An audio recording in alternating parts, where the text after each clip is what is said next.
Voilà, au studio ici à Caluire, je suis avec Médéric Coquin. Bonjour Médéric. Bonjour Laurent.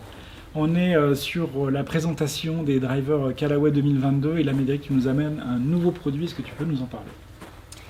Donc dans la petite famille de la gamme Rogue ST qui arrive tout juste ce mois-ci, on va avoir la version Max LS qui va être après le Max D, après le Max, la version qui va apporter à la fois la tolérance d'un Max mais avec une version un peu plus low spin. Logiquement on doit pouvoir baisser un peu le spin sur ce type de driver qui va répondre principalement à un golfeur qui va chercher effectivement d'avoir un peu plus de contrôle sur sa trajectoire. Pas de gros effets latéraux prononcés, ni du slice, ni forcément un hook, mais plus avoir besoin de venir rétrécir un petit peu son champ de dispersion et surtout de diminuer le spin qui souvent la plupart du temps vient d'un angle d'attaque qui est assez descendant et donc on va se retrouver à avoir un spin assez élevé.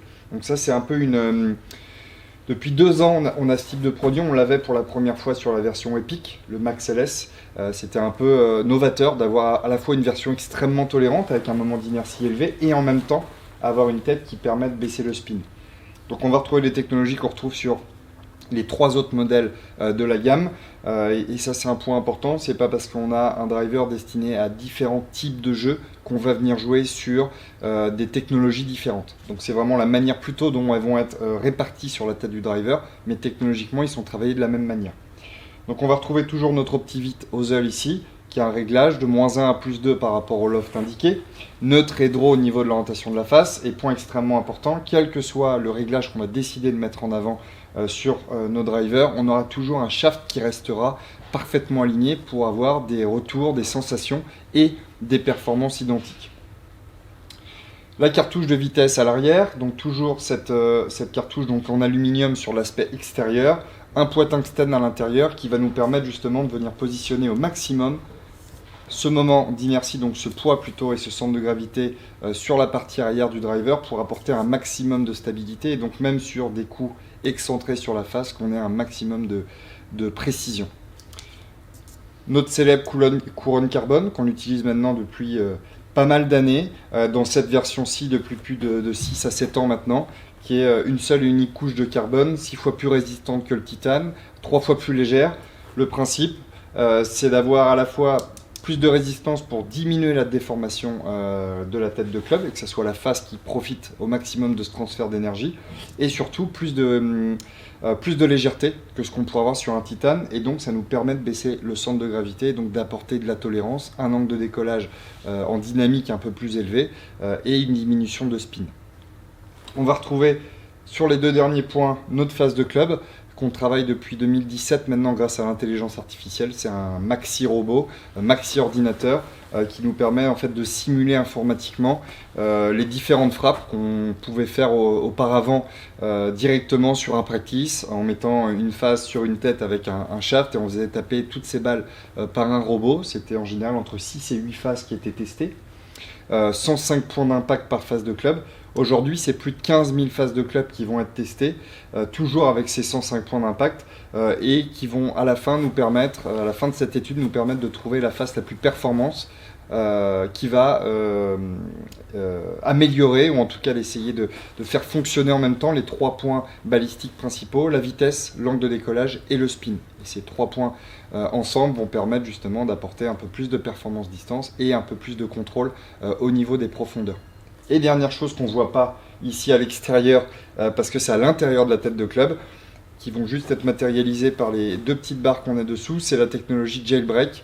Donc c'est une cage, ici en double empattement sur la partie supérieure, au niveau de la couronne, et de manière identique au niveau de la semelle. On vient renforcer encore une fois la structure de la tête de club pour que ça soit la face qui puisse emmagasiner un maximum d'énergie et puis le retranscrire derrière dans une balistique, dans une vitesse de balle la plus importante possible et ça sur l'intégralité de la surface de la face.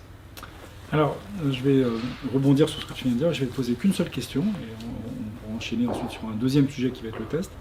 C'est le profil du golfeur. C'est-à-dire que ce qui m'intéresse, c'est que tu nous dises pour quel type de golfeur on essaie de nous le décrire ce produit. Parce que je t'écoute, tu me dis voilà, c'est un low spin, donc c'est un club qui a pour fonction de réduire le spin. Donc ça veut dire que j'imagine que c'est pour. Donc déjà, la question répond un peu la question donne un peu la réponse, c'est quelqu'un qui donne beaucoup de spin. Mais dans votre gamme, vous avez un produit Max D, qui est destiné déjà à des golfeurs qui slice beaucoup.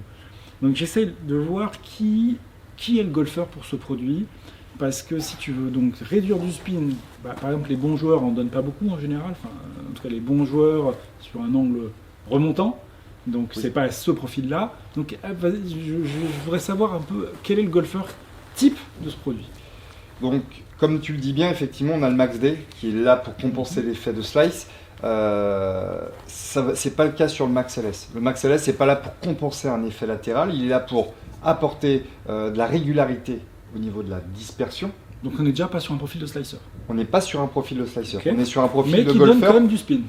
qui a tendance à donner du spin, pas toujours que par rapport à sa vitesse, parce que dans la tête effectivement, de beaucoup de golfeurs, c'est on génère du spin par rapport à la vitesse. Ça c'est le premier point, mais aussi souvent par rapport à un angle d'attaque donné.